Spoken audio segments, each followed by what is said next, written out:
Looks like everyone's settled, so let's get started. I'm Fran, and this morning I'm going to attempt to herd cats. What I'm actually going to do is just give you an overview of swarm intelligence algorithms, which is a subset of some AI and machine learning algorithms that I think they're really quite simple to follow. And there are lots of frameworks out there that will have already implemented them for you so you can use them to solve problems. But I think it's quite nice to actually implement some algorithms yourself. And I boshed the code together and it kind of worked. And as I started putting it on slides and looking at it, I thought, oh no, hang on, let's refactor and refactor. So it's been a good learning exercise for me. And I'm sure as I show you some of the code, maybe we want to chat afterwards over lunch. You go, no, there's still better ways of doing this. So this is purely self-indulgent, and herding cats is a pointless exercise in some ways. But I hope it's good to find ways of practicing. And I personally like understanding how things work under the hood. And I think if you implement something yourself, you go, oh, didn't think of that. So that's why. So I've given you a bit of an outline. We're going to talk about swarm intelligence. That's also described as a nature-inspired AI algorithm. And there are other such algorithms like genetic algorithms, and I've talked about those kind of things before. So keeping focus today, we're basically going to move some particles or something around to try and solve a problem. Yes, like I said, herding cats. Do a brief overview of ants and bees first, and particles. Basically, we're going to have demos of animals or shapes moving around the screen and escaping a paper bag, which is very important. This coding your way out of a paper bag is a very important skill. And I know one or two people here have got signed certificates from me, so good. I didn't bring any with me, but wanted to post you one if you get in touch later. So my first ACCU talk, I brought my own certificate and people afterwards did actually sign it. It was like, no, okay, fair enough, you've done that, so that's good. How do you code your way out of a paper bag? Well, the simplest thing to do, paper bag, and make some blobs move.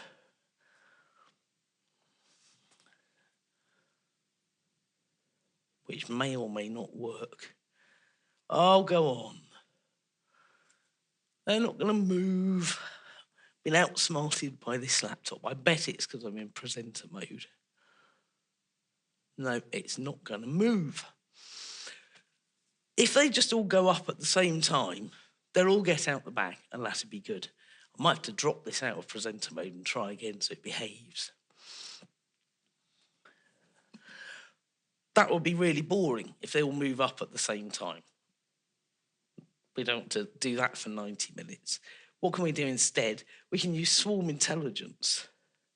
Now, that's going to do something slightly random, which is a really good way of solving some problems. If you've got something that's mathematically intractable, then sometimes you can do stochastic gradient descent, which involves just kind of trying to go downhill, but doing something slightly random to move things around. And actually, if you bolt some of these swarm intelligence algorithms around things, then that can get you out of getting stuck in corners or going down dead ends. So you can use these for serious, useful things, as well as just larking about on a Saturday morning as the conference is unwinding.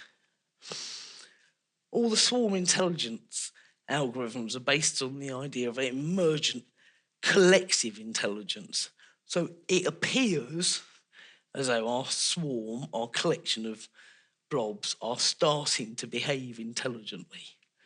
Whether this is actually intelligent or not is a much bigger question. And at that point, we need to have a long, in-depth chat about what AI actually means and cognition and whether you're getting a teleporter. And I was having a long chat with Timur about that last night. But anyway, I digress. So these nature-inspired algorithms tend to have this idea of stimergy, which is kind of self-organizing thing. So each individual agent, if you think about how ants move around, you're getting a social interaction, and it's as though the whole group are behaving intelligently, whereas each individual ant's just following some quite simple rules, really, but the whole ant colony will move in a particular way, and we can go beyond ants, we can do various other things, and we'll eventually end up trying to herd cats, as I said.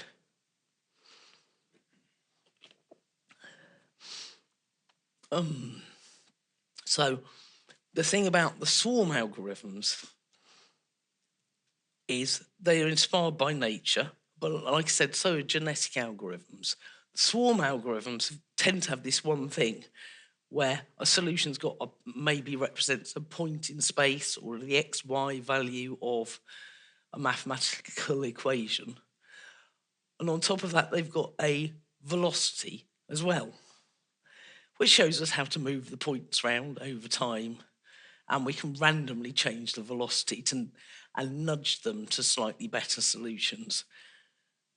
Where, like I said, things like genetic algorithms don't have that trajectory or velocity element.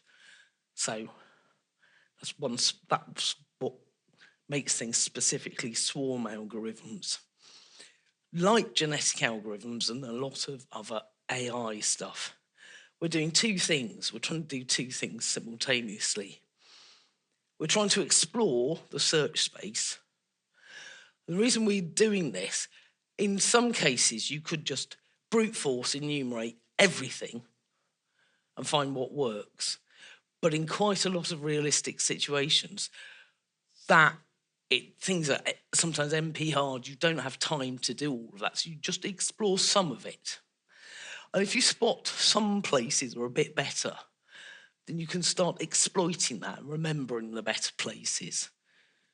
And our velocity is going to nudge things towards the better places. This is all very abstract at the moment, and it'll make much more sense when we herd some cats. So I thought I'd cheat, and I asked ChatGPT I thought I'd just start by asking if it knew about the cat swarm optimization. The herding cats technical name in academia is cat swarm optimization, just so you know. And ChatGPT went, no. I was trained like a few years ago, never heard of it. It predates ChatGPT's training by a good 10 years or so, though it is slightly niche, to be fair, which is why I've picked on it, because I've not heard anyone else talk about cat swarm algo before. But ChatGPT did kind of say, well, I've heard of the particle swarm algorithm, and it has a point.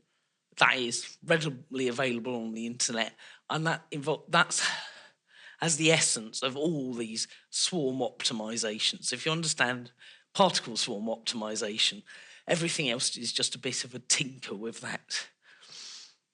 How does particle swarm optimization work?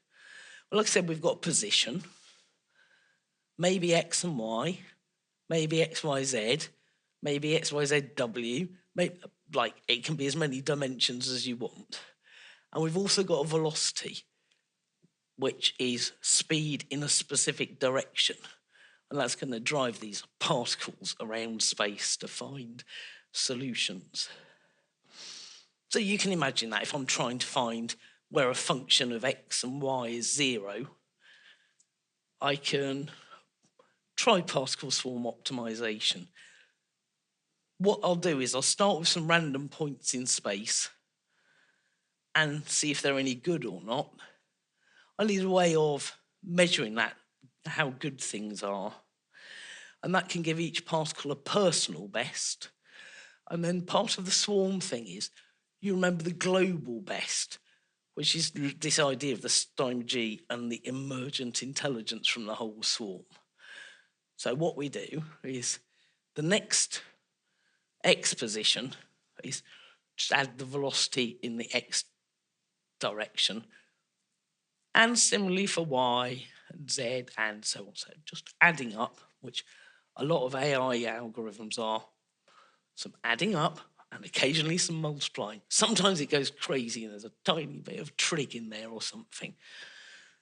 So update the X position and the other dimensions. And then we update the velocity, and that's the thing that's exploiting what we know best. It was on a trajectory already, but it kind of veers towards the personal best, which is the thing we've defined. Sometimes it's called the objective function, because that's our objective. That's what we're trying to do. If I want to make a function 0, well, if I do 0 minus the value of the function, I'll get lots of very negative scores. I might need to take an absolute value and try and minimize it instead. Or I might go, if you've got 0, you can have 100 points, and then do 1 over the value of the function. Just need some way of giving a numerical value to this, so I can say what's best or better or bad. That's each particle's personal best. And then all the particles overall, the algorithm just remembers the global best at each point. So everything updates, changes its personal best. The algorithm remembers the global best, and that's where this swarm collective intelligence thing is coming from. And all things will start to nudge towards the global best. Because we're doing this random jumping around, this tends to stop things getting stuck in corners and things, and pulls us away from what is called local minima or something. Sometimes one spot's quite good, but if you bounce around a bit more, you might get an even better spot nearby. So that's all. Whoops. So choose how many particles we're going to have. Start off randomly. I mean, you can start the position randomly and keep the velocity at 0, or initialize both randomly. There's several different flavors, and you could probably write an academic paper on just nudging one of the things you set up. And just for a while, you update things. Left a bit, right a bit. And that is the essence of so many AI algorithms, you would not believe it. Something random, do something for a while, left a bit, right a bit. Bosh, there we go. And this demo is not going to work either. That's really annoying. If I drop out of this, there's now going to be a brief intermission whilst I break everything. Why is this in presenter mode?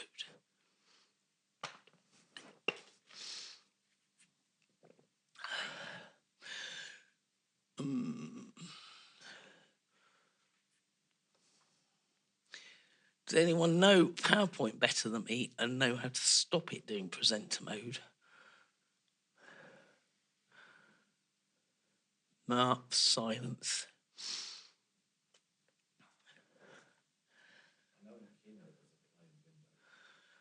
It must be one of these buttons. For the actual demos for the cats, I can just spin them up from a prompt. But yeah, they're basically embedded the demo in here, and it just won't press the play button. But the particles start and then just move and then escape out of a paper bag, which is good. And I've written about some of this kind of stuff in a previous book.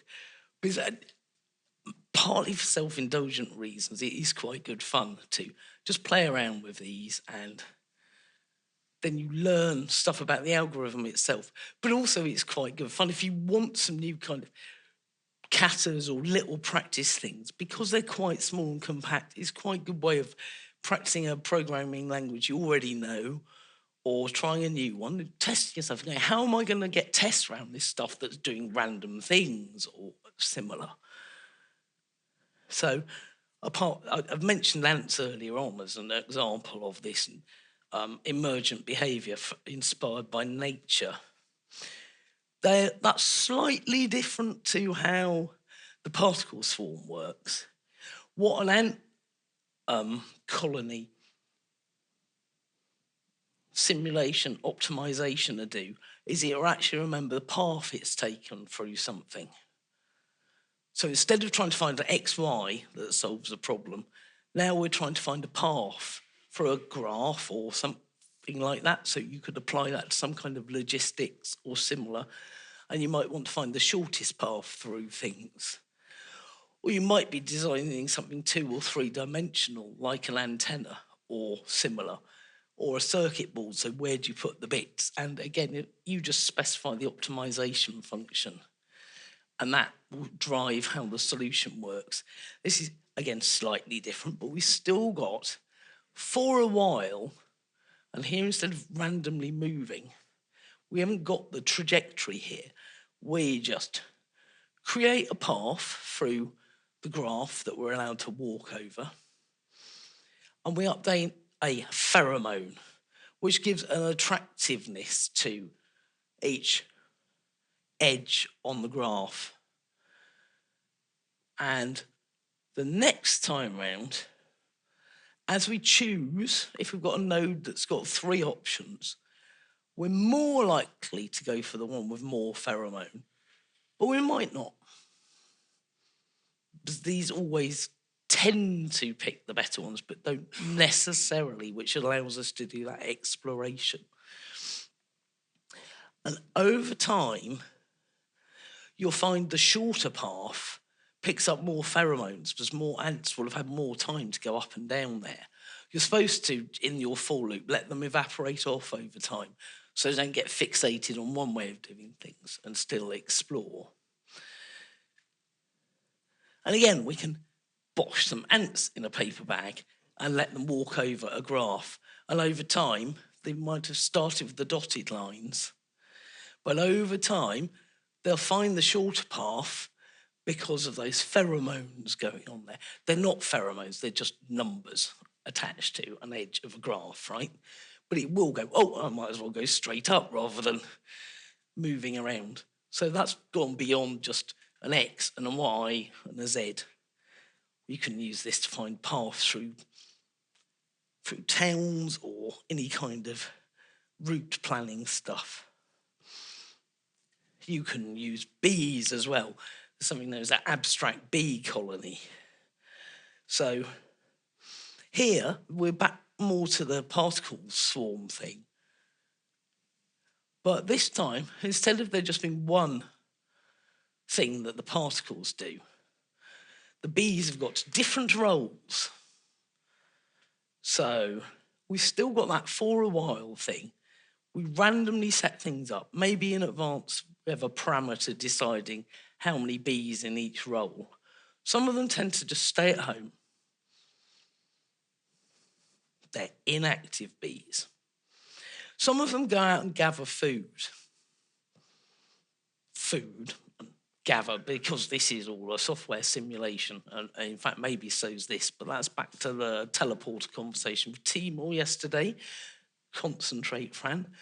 So the inactive ones wait at home. One's gathering food. Maybe you just randomly pick a point in space to go, I don't know, +7, +3. Try there first, whatever. Or you could have several different favourite spots for the ones that are gathering. No, they head there, but maybe they explore around nearby, and then they come home and tell the inactive bees about how much food they've got. So again, you need that scoring function with a number. So one bee goes 78, the other bee that's been out gathering goes 79 over there. So one of the inactive bees might go, well, I'm more likely to go to the 79. Might go to the 78, but... And then we've got this other role of the scout bees who go, you're right, I know there was some food there, but I'm going to just explore wherever I feel like. So they're just scout around all over the place. And then they can come home and tell the inactive bees and go, 83. And at that point, the inactive bees could end up being scout bees or gathering, but they'll remember where the better places were. And as a swarm colony, they've got that collective intelligence. It's just a variable that you've held outside of the individual bees. It's just a number, and I'm not going to be able to get the demo to work. I don't know why it's doing this. I might have one prompt, which, because I'm in presenter mode, you won't be able to see. I'll show you a picture of our cat next, because we're about to move to herding cats. Yeah, now, I'm sorry to disappoint you. We're going to keep this two-dimensional this morning. I haven't moved on to advanced stuff like using a cardboard box rather than a paper bag. But that's left as an exercise to the listener. No, that's not happening on a Saturday. Oh yes. Dooby dooby doop. Ickle. Where did we get to? 18.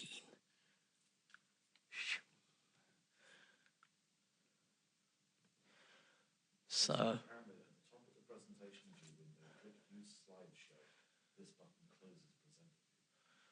Oh, that would be really handy. Tell me that again in a moment. Nope. Bees. Oh, I've put things in the way. No, the yellow one was gathering food. The blue ones were inactive, having a little natter. One or two of the gatherers have gone, no, actually, it's better up there. I'm going that way. And then the other one that was gathering is back, natter with the inactive ones, change roles. Now it's looking much more tempting to go up. And then back home again, little conflab. And we're off. Woo! So that's another way you can code your way out of a paper bag. So that was quite like the particle swarm, but instead of them all just X updating by the velocity each time and nudging towards their personal best, we got these distinct roles. And that's how the cat works as well. But the cat herding's only got 2 roles. The bees had 3, so it's really complicated. Not as complicated as stopping the evilness that is presenter mode. Now, Dom told me some words, and the words...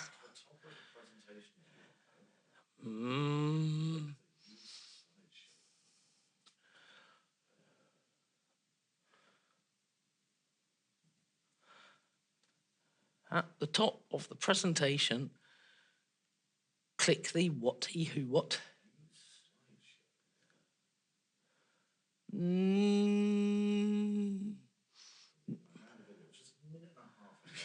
Can you speed watch it for me? Well, you can just drop back to the command prompt. I'm going to have to keep refinding my roles. I'm sorry, I don't know why it's done that. I usually don't have it in presenter mode because it's annoying. So there is a make sure use presenter mode selected. So you probably want to make sure use presenter mode is not selected.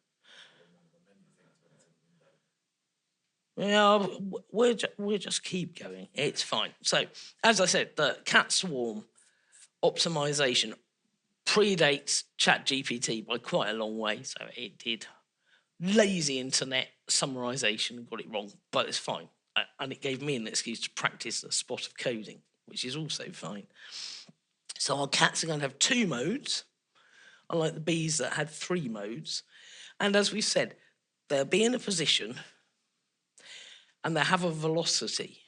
Now, a seeking cat it's more like a sleeping cat. It stays quite close to where it is, maybe fidgets around a bit. But we've still got to write this objective function saying whether the spot it's in is any good or not. It's fundamentally got that position, like an XY position, because we're just doing paper bags, not cardboard boxes. So no XYZ going on here. So it fidgets around and we say how good a spot is. But the fidgeting, seeking cats are, well, they're cats. They don't remember what was good or bad. They're just like slightly distracted, bit snoozy. But then suddenly, there's a thing, and they'll start tracing towards, a thing, be that a mouse or I don't know.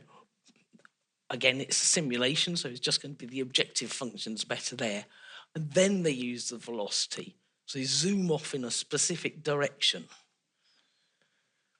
And that combination of just searching around the local areas, doing that exploitation thing we want in all swarm algorithms, and zooming off, well, that's also pulling in some of the exploitation because it's going towards the best. And there, the cats don't have a personal best because cats are very easily distracted. We'll just have one variable that remembers the overall global best. And they kind of figure it out and they can find the best place for things after a fashion. People actually use these for serious stuff like work scheduling. And it in some senses, it is just a specialization of that more general particle swarm optimization. But it's quite surprising how much you can solve problems by doing some randomness and some measuring and see how it goes. Now, I took the words from the original draft of the paper. I quite like the idea of randomly sprinkling cats in your m-dimensional search space. And then haphazardly pick some of them to be in this seeking, fidgeting mode and some of them to be in tracing mode. And then, so like for a while, the cats move. After we've done the initial random setup, we can do that in much fewer words. So we've got a for a while loop. We've done some random to set up the cats. So we give them a position and a velocity. And again, you could have the velocity as 0 to begin with, and it just change over time. And then, well, keep track of the best cat. Say again. Oh, I know. Yeah, but it's up to us to define the objective function. It's quite nice to just sit back and watch the cats. And then, well, some of them zoom a thing, but then we want them to switch back to, I'm going to have a little snooze now and maybe just fidget around. And the original algorithm was talking about having a mixture ratio, which they refer to as MR throughout the academic paper. Lots of academic papers do this. They have loads of parameters at the front, and they give them memorable names like MR or similar. And you're like, I can't remember what it is. What I did was when I forgot a vector of cats, and I just shuffle it, and I had like 2 that were tracing to begin with. Shuffle it, and just the first 2 will keep tracing, and then I don't have to remember what MR stood for and do a percentage of the vector of the... So, a cat in a different box, but this is the way cats go. Cat's going to have a position and a velocity.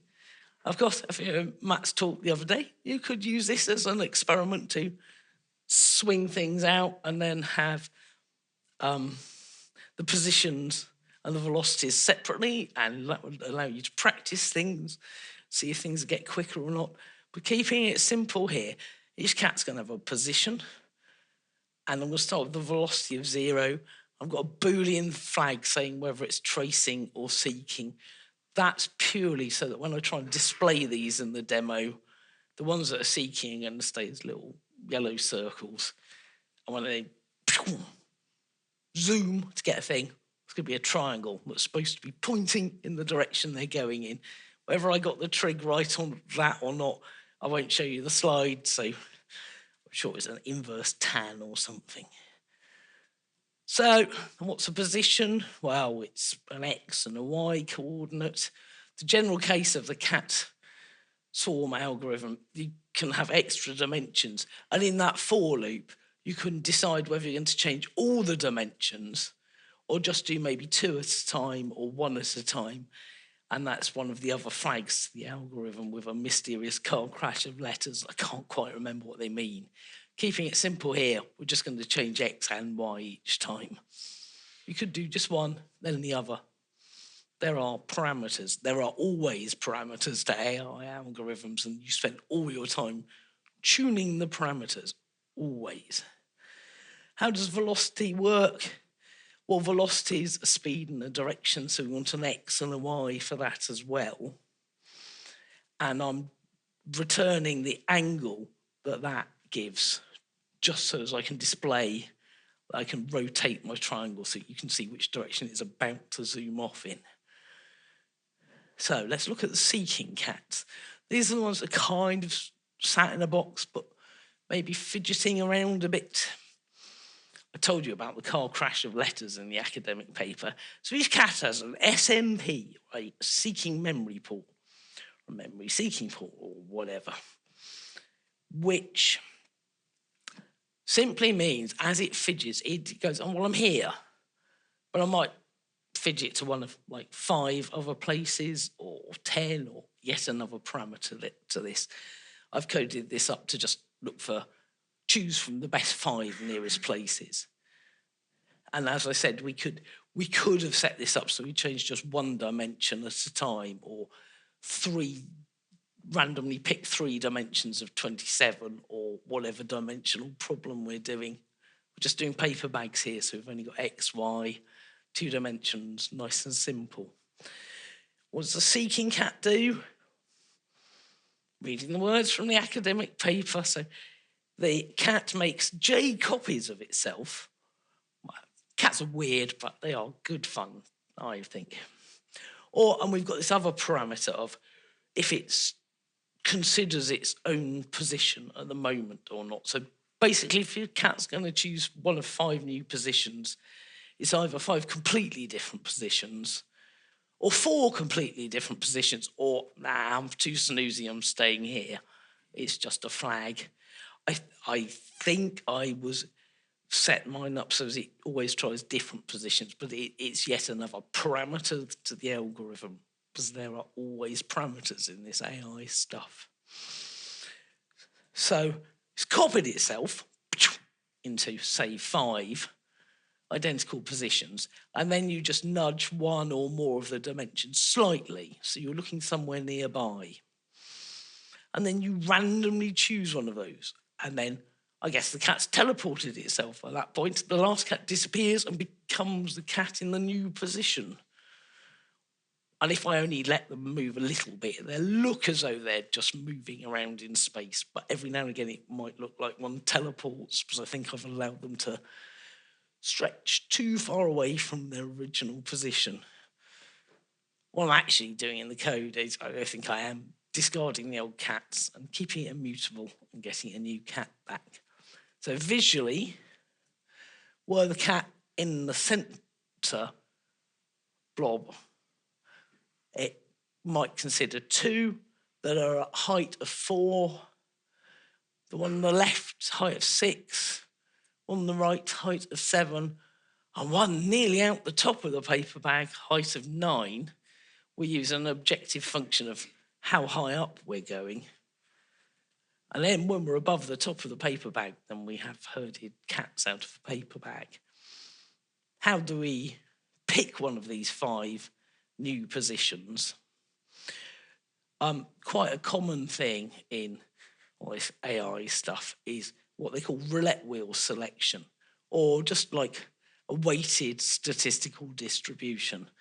So if we use the Y value as the fitness or the score for a given position, we can just bosh the 4 and the next 4 and the 6 as a weighting into a weighted distribution in C++, and that is a thing in C++, and all other programming languages tend to let you set weights to make certain things more likely. The idea being like you're spinning a roulette wheel, so the better one's more likely, but you might choose worse, because then sometimes that does nudge you somewhere better. So I've tied this together by just chucking lambdas into standard functions, because I wonder if there are better ways to architect this. And if you use standard functions everywhere, you're tending to copy things, and you have sort of pessimized things. But they're cats, and it's Saturday morning, and we're not going to be particularly quick here.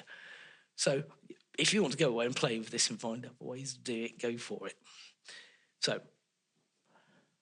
I'm going to assign an objective to a cat position of the larger of the Y value or 0, because I'm going to stop the cats going out the bottom of the bag, because that would be cheating. Well, maybe it wouldn't be cheating, but I think it would be cheating.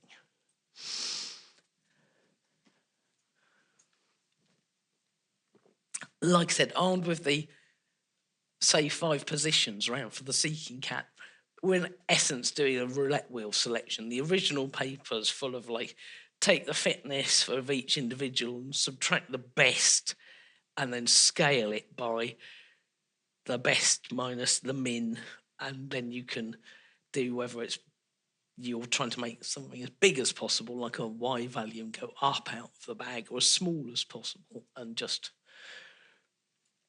drop down out the bottom of the bag or similar. I don't think you actually need to do the scaling if you're just going to chuck these numbers into a weighted distribution. That does the scaling for you.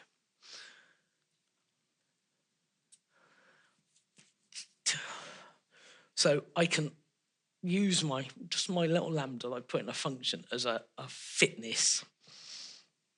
So the objective that I'm passing in is going to hold a standard function. That's the lambda I just showed you.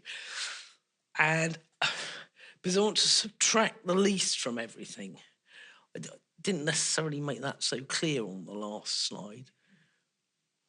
No. Yeah, so we're seeking things. If I'm subtracting the worst value from everything, I'm going to give a 0 to the very worst one out of my 5. So I'll never do the worst one if we follow what their papers said. So fine. So we'll make an objective class and we'll just hold this standard function in there. And that's, like I said, that was going to be the max of Y or 0 from earlier on, which just tells me how high up the thing is, because we're trying to herd the cats out of the bag. And by doing that, I can tweak it and do other things later on. And I can then use that objective function, right, that's where it was, in the fitness function. What I want to do is give back this discrete or weighted distribution that the calling code can then use, and either do the roulette wheel selection, which makes thinking about testing quite hard if you've got something random happening each time.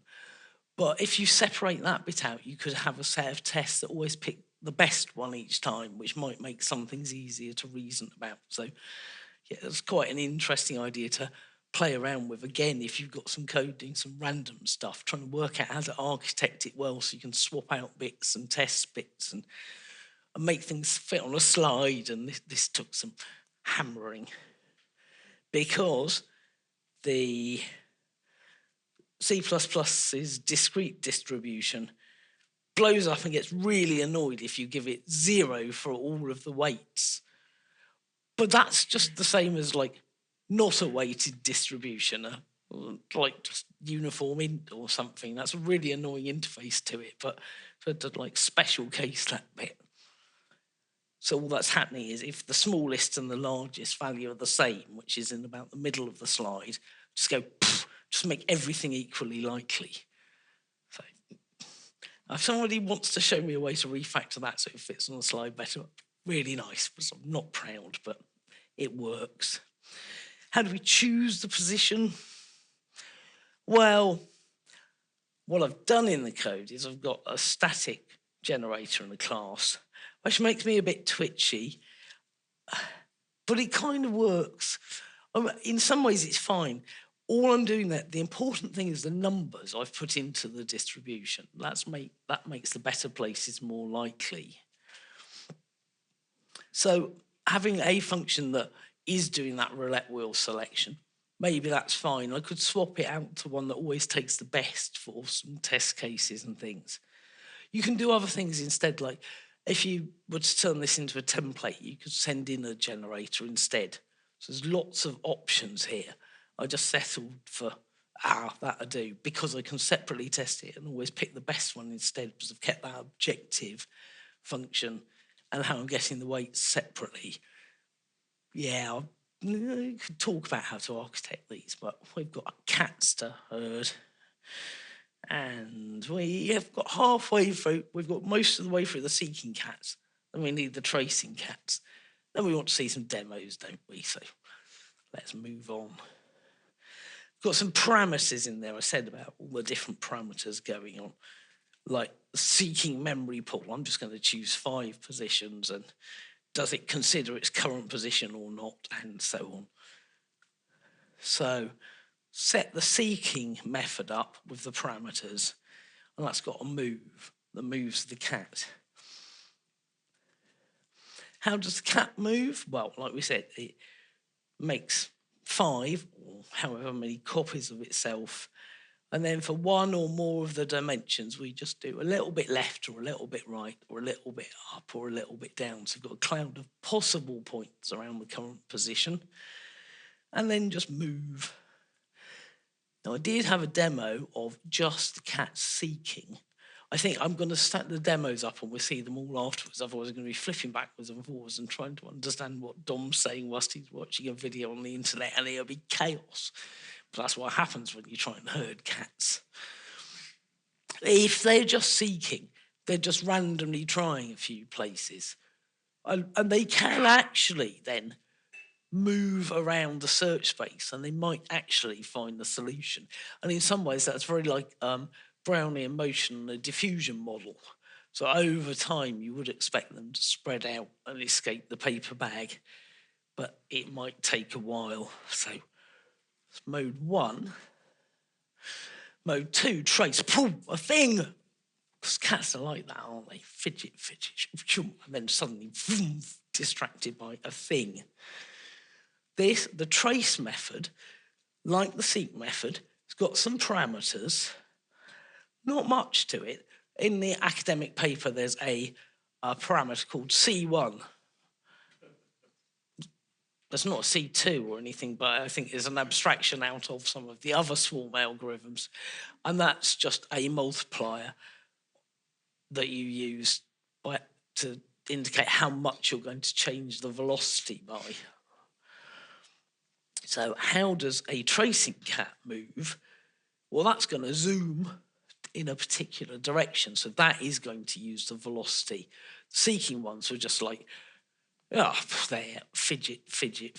These are going to go zoom. And they're going to use the best place that's known to all cats, because cats do psychic communication, right? Or no, it's just a variable outside the for loop. So we need to tell the move method for tracing the best overall position. And then at that point, my cat, who's called Vim, sat on the keyboard. So for posterity, I kept all the addition signs because, well, it was in the way besides anything else. So there they are. We kind of need to clamp the velocity, allegedly, according to the algorithm. I'm not sure what impact that has in terms of it finding solutions to real world problems. I don't think it really matters. But if I let them zoom too fast, then everything will disappear off the screen really quickly and you'll go...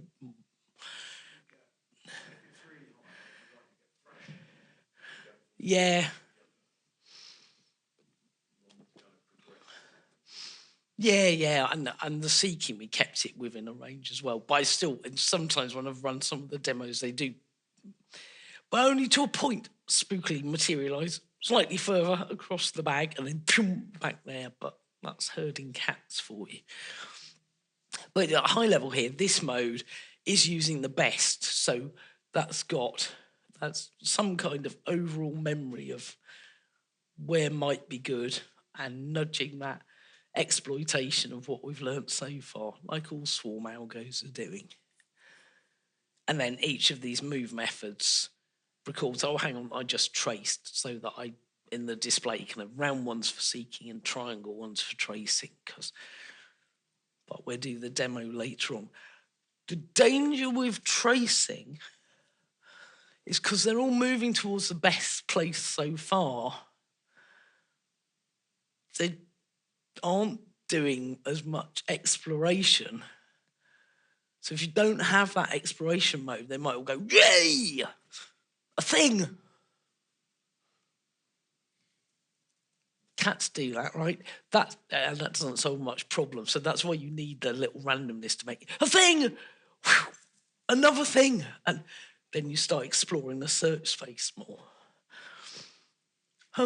So that's why we need a bit of both. Like I said, the algorithm itself's got this mixture ratio, but I just created the cats from outside the main algorithm so I could control how many were seeking and how many were tracing. Because if I'd done it as just a fraction, then I ended up in situations going, what's going on? Then gone, oh, if I have like 1 in a 12th of my cats in tracing mode, but I've only got 5 cats, guess what? No tracing at all. It's much easier to go, right, look, 5 cats and 1 of them's tracing and not have to do mental arithmetic, because simple's good. So I've made a big monster class, and it's got a vector of cats, and that's remembering the maximum X and Y values so that we don't go too far outside paper bags. And like I said, the seek and trace methods had these vital parameters like C1, and I was incredibly lazy and just hard coding it in there, and I'll recompile if I want to change it. Obviously, if you're doing this for real, you'd want to send the parameters in. But I think in our simple case of herding cats out of a paper bag, that C1 parameter didn't make a huge amount of difference. And I added some utility functions. I'm going to draw them, so I want to know the cats. And I want to know which is the best cat. I know we discussed all cats are the best, so that's fine. And I wanted to be able to find out the weighted fitness so as I could do some logging, because that helps as well as my unit test to work out what on earth I'd done wrong in several cases. And I wanted a function called good kitty, because why wouldn't you? So if they start as yellow, maybe I'll change them to magenta or something if they've like escaped the paper bag, so you can see what wins. And that's a silly function name. That's entirely gratuitous, but I think it's quite useful on the display to see when we've escaped the paper bag. So the update method, like I said, if we just shuffle the cats, if we want them to change modes, and we just take the top few, however many we decided are tracing, then the remains are doing that fidget nearby. And then I want a clamp function because I don't want them to go out of the sides or the bottom of the paper bag. So just herding cats, why not? And then I want to know which one's best, because I'm going to use that the next time round the loop when we update any tracing cats. And at that point, I could log it out, see how well I'm doing or similar. And that's quite a common thing to do with any kind of AI optimization algorithms. Log out the best and see if it is improving or not, because that's what you're trying to do. And you'll see lots of papers showing you loads of graphs that have been dropped out from the best position. Clamps there is a standard clamp function, which is handy. Now, I've heard people discuss when the order you send the parameters in can have an effect and things, but that's another entire talk in there. But again, as you implement things, you find stuff out. There's some fascinating things. Go away and read up about standard clamp, and it's good enough for us. It really is. Like I said, if I drop the best out each time, I do see that height is going up numerically, because that's easier to put tests around than just visually looking at my display. So it's good to be able to run things in 2 different modes sometimes to just check things are behaving. And again, I'll do the demo later on, but the point being, if we mix the 2 modes, we don't have a cat going, I'm tracing here. I think we get that fidgeting around and exploring space more. And this is a problem that crops up quite a lot in more complicated situations and real life things we might be trying to solve, where you can get stuck in a local minima. It might look like the first dip is lower than previous point, and it is.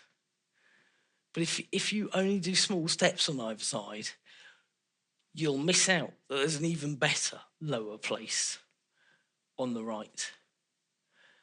And that randomness and that fidgeting around thing is a really good way of solving some difficult, chewy maths problems. So I want to know how distracted our cats might end up getting. So I set up another mode where I can bolt into the objective function, the overall algorithm. I can set up some special cases that distract the cats. So overall, the Y value is better.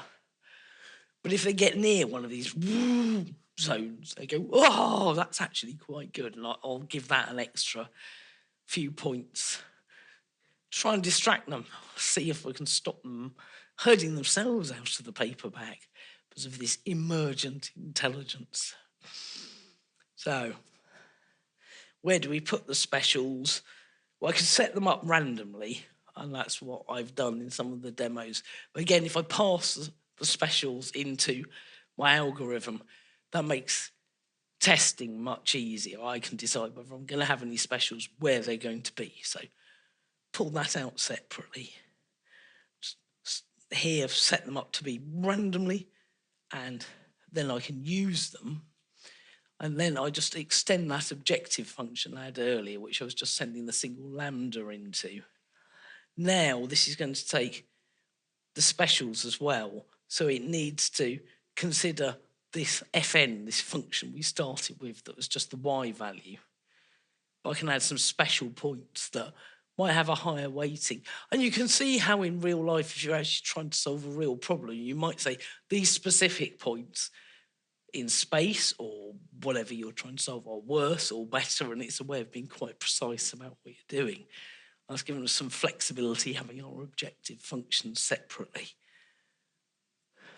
What in effect the weighting is doing is, if you imagined a force field above two-dimensional space around those grey circles, right in the middle, much higher weighting.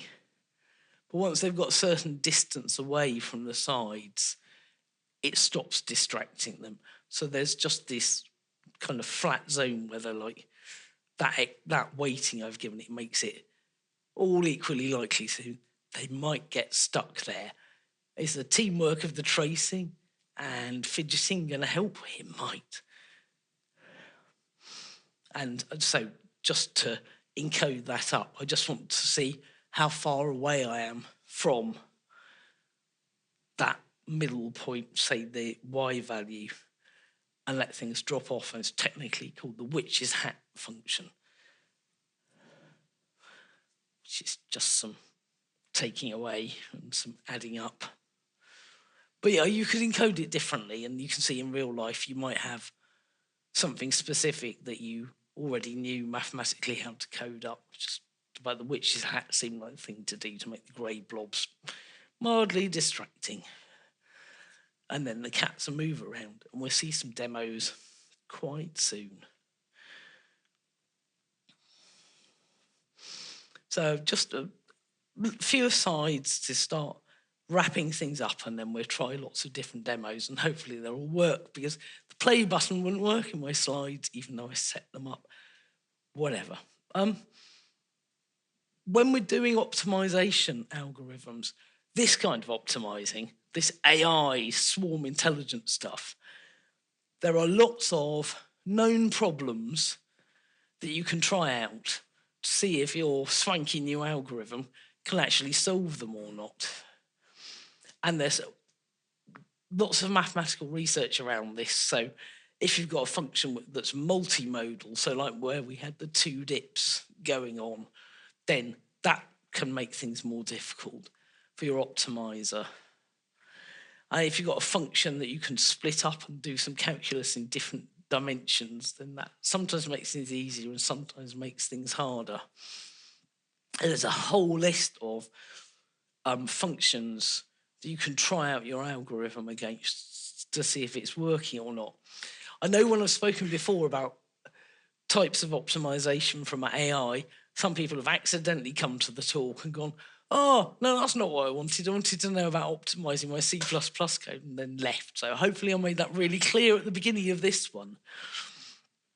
But I think there's an important point there that in the AI community, there are published functions that are known to be pathological and difficult, and there's some benchmarking numbers about how quickly it finds things or how likely it is to fail miserably. And we know some pathological cases for even just simple things like a sorting algorithm. Pathological case for that one is often if the data's already sorted. And I think if you do want to try and optimize some of your code, there might be some information out there on the internet that shows you what kind of things to watch out for and what kind of pathological cases to find. So if you're trying to profile and optimize code as well, and you think you've discovered something new, you might have done, but share it with the community. Let's help each other out. Like the cats are helping each other out by overall knowing where the best is and nudging that way. So, yeah, like sometimes somebody else might have found some pathological testing cases for you. So do some research, talk to each other, keep learning. It's good. Yeah, so I kind of just said that. Because I've set my objective function up to be able to pass in, I can switch it out from let's code our way out of a paper bag to let's try one of these pathological or very difficult to find the minimum of functions. So there's one called the Rosenbrock function, which is just like x take a number squared plus b times y take x squared, all squared. Quite simple to write down. But if you were to draw the value that gives you for each point in x and y, it undulates up and down. So you can get really close to the best point and get a terrible value or some value of terrible. Now, this is set up to be a minimization problem. And we were previously maximizing things because we wanted the cats to go up. So the picture on the top right, you can see the surface undulating and like the marbles run down to where the lowest point actually is, which is at the point 1, 1. But I can use the same code that I'd set up to find the best value by doing minus the score, because then the biggest one is going to be the smallest one, because I've tipped it upside down or reflected it in the XY plane. So there are lots of, if you architect things well, they just little tinker changes to switch from doing one mode to another. And we really nearly need some demos, don't we? So summing up, we've zoomed through lots of different swarm algorithms. And we've got nearly half an hour to do some demos, but maybe we just run them and we'll try some and see what happens and remind ourselves of the important bits. And I have to remind myself I can remember how to run my code or not. So one moment. So just summary, swarm algorithms have got the position, like that x and y, and possibly other dimensions. But they involve a trajectory. They've always got a velocity going on. That's what a swarm algorithm is all about. There are other ways of doing things. It's fine. They've always got that for a while loop and some randomness happening, and that's in almost all AI. If it is AI, again, that's a deep conversation for this time of day. But also just implementing them is actually loads of fun. And it made me think about how to architect my code, how to test my code. And they're quite cool thing to play with because the maths behind them isn't hard at all. You saw we are just tending to do some takeaway, then some multiplying. Simple things. And we can get some visualizations out of it. And they can actually solve intractable problems. There's no shame if you go, I'm stuck on this. I'll try something random. You go, okay, Doesn't work, but it's close. And then that left a bit, right a bit. Now, whether that's you implementing a swarm algorithm or something, or even just if you're stuck in other parts of your life on different problems, try something. Record your results, so you know what you've done, so you don't keep banging your head against the wall and doing the same experiment over and over, but just try something and see what happens. Like I said, there was there's an implementation of particle swarm algorithm in my first book, but you can look this up on Wikipedia and try it yourself. Do it as an excuse to just practice coding. And there's the bees are in there as well. Look up some of these. Try the cat swarm yourself. Practice your code. Learn some modern C++. I mentioned my book. That's only got the blobs that we didn't see move earlier, which I haven't got a demo. I might have a demo of on this laptop, actually.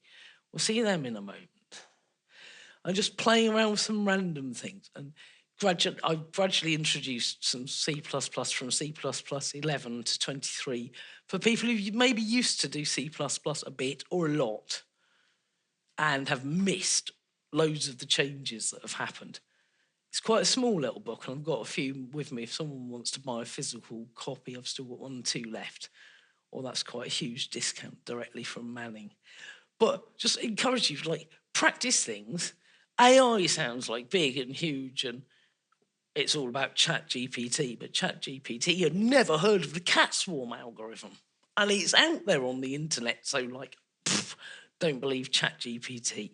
Let's herd some cats for the next few minutes, and then hang around and chat if you want. So give up on PowerPoint. It was a silly idea anyway. And instead, we are going to do some cats. So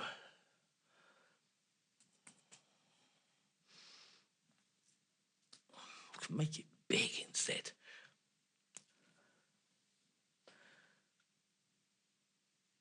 I don't think it's entirely clear which ones are flipping between triangles or not at that point. But as they hit good kitties, they've all escaped out of the paper bag.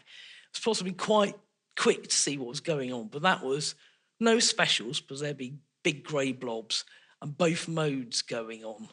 So there was some fidgeting, and one at a time was turning into a triangle and going zoom, zoom, and button. It's worked.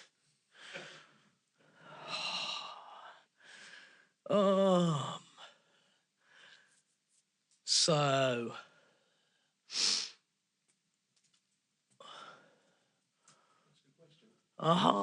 ask away whilst I do stuff. These are just seeking, so they're just fidgeting. So there's a sort of general heuristic. Like if you have an objective function, it almost certainly does depend on the objective function. The dimensionality of the objective function and the optimal number of cats for efficiently finding, is it a root n or you must have the same number of cats as a dimension, or so between you and me, I don't think these are properly mathematically researched yet. There are a lot of things like genetic algorithms. They tend to have a population of at least 100 to 1,000. But that's based on some toy problems that it seems to work for. If you're doing Monte Carlo simulation, you can start doing some mathematics about how many simulations you need to be within these error bounds of the optimal solution and things.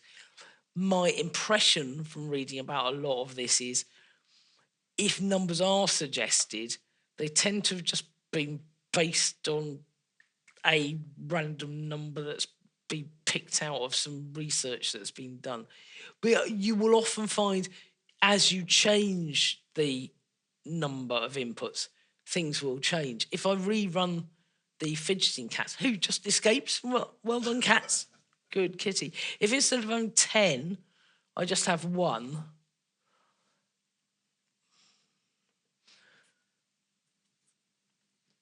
While that's running, you keep using this word random. I do not think it means what you think it means. I don't think there's these are all pseudo-random numbers. It's a simulation. These cats are not real. Is this real, though? Oh. And other such questions. Oh, look, yeah. So it did eventually escape. But if I'd got more of them, then I've got more chance of finding something quickly. But maybe I don't need 10 million, or maybe I can rearrange the code between a array of structs and structs of arrays and make things quicker. But I don't think there's much mathematics behind a lot of these. There's a guy called Richard Harris who used to be a member of ACCU, who sadly died a few years ago. He's a really good friend. He did a PhD in genetic algorithms, but that was the mathematical foundations of that. And his PhD thesis did start looking at the edges of what was capable, and that did come out of some mathematical based advice on how to pick some of the parameters, but not all of them. But I think a lot of the swarm algorithms, this is not something I've spent a long time doing a postdoc on or anything. This is just a bit of a hobby. But it does look like they're just going, I don't know, they used 100 in the last one, we used 100.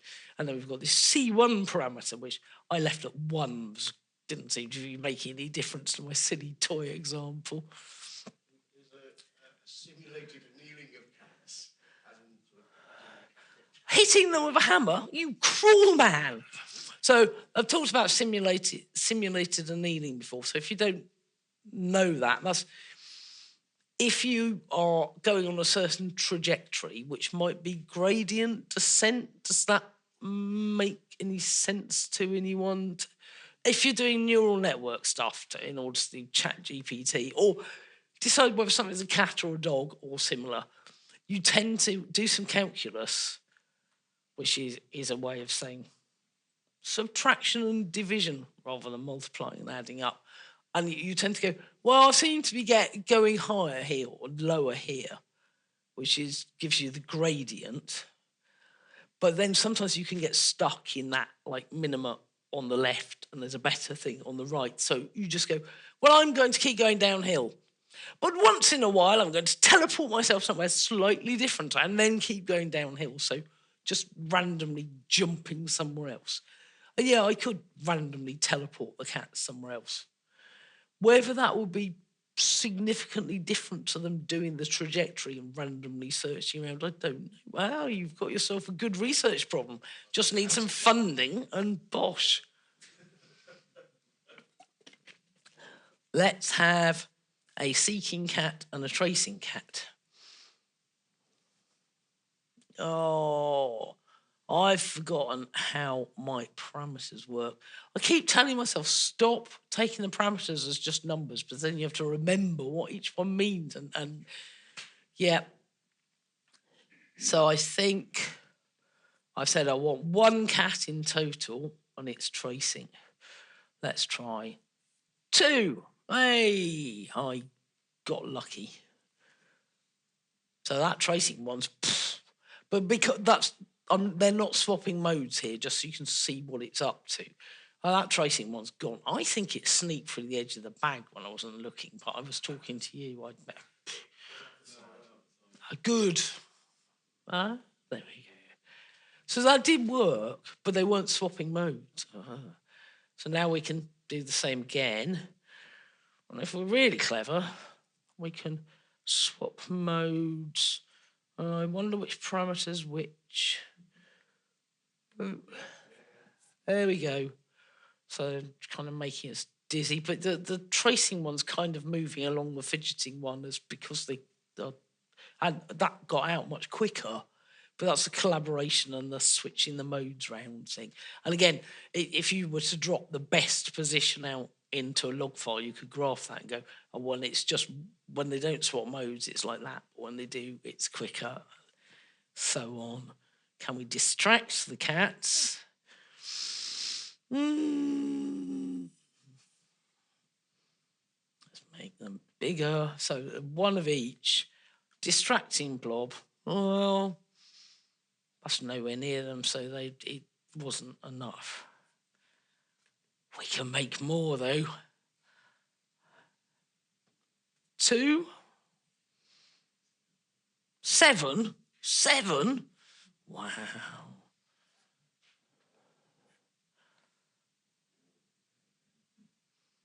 You can see it kind of going, oh, maybe, oh.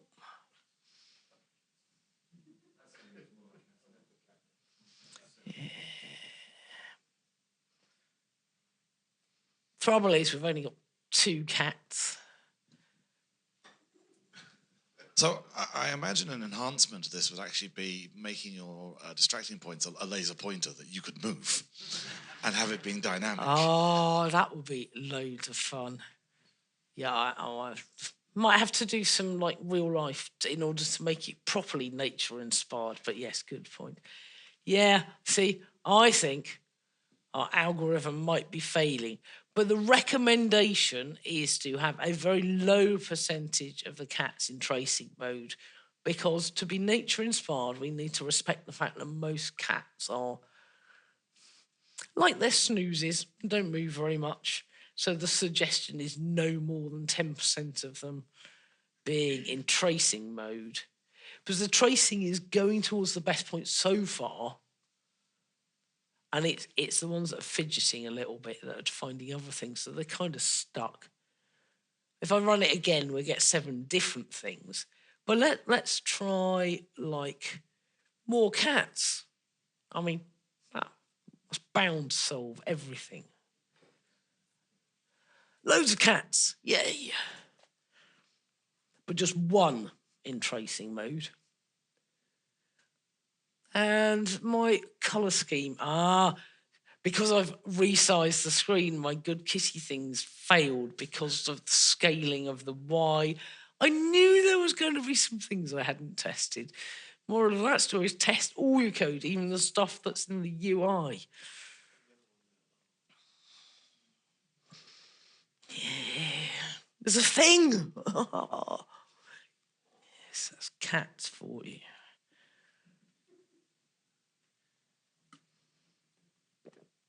They really are properly distracted. What we need is more cats.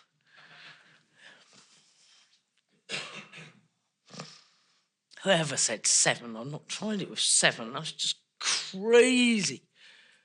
25 cats. Maybe let's have a couple tracing. I mean, you never know. Wow. Yes. They're not supposed to go magenta until they've escaped, but cats don't do what they're told, and Fran hasn't tested it. Go on! Yes, so, but again, the serious point there is you can see the parameters to fiddle with, even just how many cats and how many are tracing. It has a huge impact,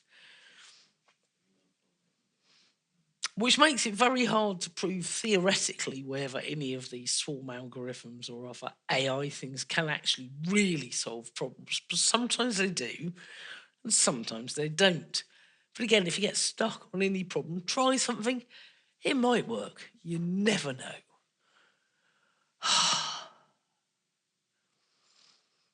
They're pretty distracted.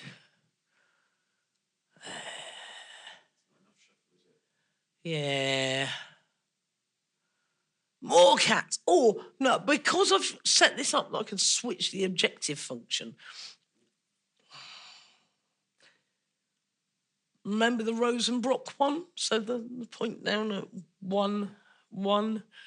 Perhaps I won't resize the screen this time. I'll come back here and see whether. Let's not have any specials. Let's not be silly. So this time, we've progressed on from escaping a paper bag. We've done and dusted that. Now they're trying to find 0.11 in the bottom corner. And all I've done there is switched out my find maximum Y to, here's a Rosenbrock function, do that instead. And you can see some of them occasionally going purple because they're finding that 0.11, even though the stuff right nearby, which the seeking cats are likely to try at some point, is wrong. But again, if I drop out a log file, I can see the X and Y coordinates of the cats, and from my log file, find the solution. So Well, it was quite nice finding a way that I could easily switch out the objective function to try something else.